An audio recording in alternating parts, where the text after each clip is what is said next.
pas évident.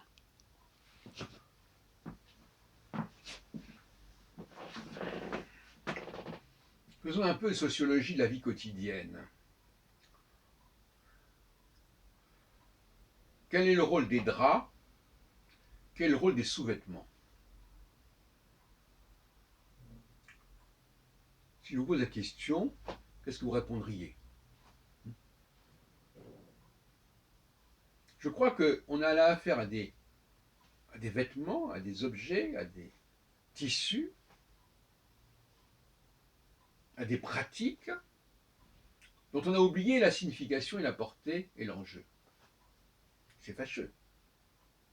C'est fâcheux parce que quelque part, c'est porteur d'une philosophie. Et cette philosophie, elle est intéressante quand elle s'exprime de manière aussi concrète, mais en réalité, elle renvoie à des enjeux philosophiques, sociologiques, psychologiques. Il n'y a pas de différence absolue entre des pratiques matérielles et des pratiques spirituelles, par certains côtés. Le rôle des draps, c'est de nous protéger contre les couvertures. Parce que les couvertures sont des nids de puces, en quelque sorte, des nids de vermine. Qu'on a du mal à. Les vermines vont se. C'est le tissu de la couverture, la laine, etc., qui va être qui va attirer la vermine. Quand je dis vermine, je veux dire toutes sortes de choses, des puces, et compagnie, et compagnie, et compagnie, les acariens. Et on met des draps entre nous, entre notre corps et les couvertures, pour nous protéger contre la vermine.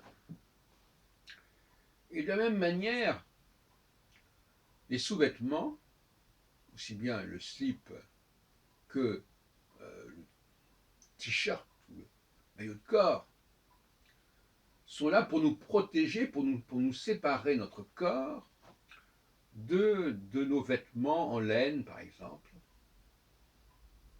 Parce que, comme on sait, les sous-vêtements ne sont pas fabriqués de la même manière qu'un pantalon ou qu'une veste, ou même qu'une chemise. C'est aussi prendre des pyjamas, si on veut. Donc là aussi, nous avons un processus d'isolation et de protection contre des matériaux qui sont plus perméables à ce que la vermine vienne s'y loger. Je répète encore une fois, d'un côté les draps et aussi les thés d'oreiller, tout ce qui fait que normalement on n'a pas l'intention, quand on dort dans les conditions normales, de dormir uniquement dans les couvertures. Et on sait pertinemment que dans les hôtels, on lave les draps, la literie, les draps, mais qu'on ne lave pas forcément, qu'on ne nettoie pas forcément les couvertures. C'était vrai autrefois, je pense que ça allait encore très largement aujourd'hui. Et de toute façon, ça ne résout pas le problème, puisque les draps ne peuvent pas se laver de la même façon que les couvertures, et les couvertures vont toujours, de toute façon, être beaucoup plus problématiques que les draps.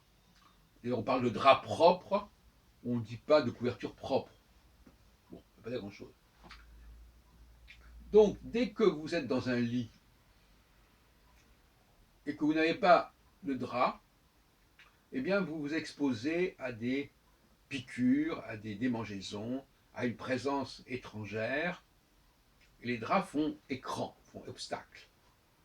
Parce que ces vermines ne peuvent pas traverser les draps comme elles pourraient se loger dans les couvertures, dans la laine, etc. Voilà. Tout ça peut vous paraître un petit peu trivial, mais en réalité, on peut transposer assez facilement ces questions d'isolation au niveau social. Et ça renvoie à mon discours de tout à l'heure sur l'alternance. Le besoin de se protéger contre des éléments étrangers, des éléments qui peuvent nous perturber d'une manière ou d'une autre. Et le drap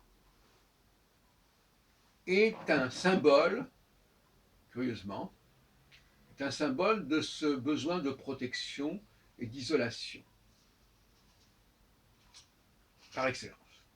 Alors, je ne sais pas, je n'ai pas étudié la question de la symbolique du drap, mais le drap, qui est fait dans un tissu, dans un matériau, a cette fonction isolationnelle, isolante plutôt.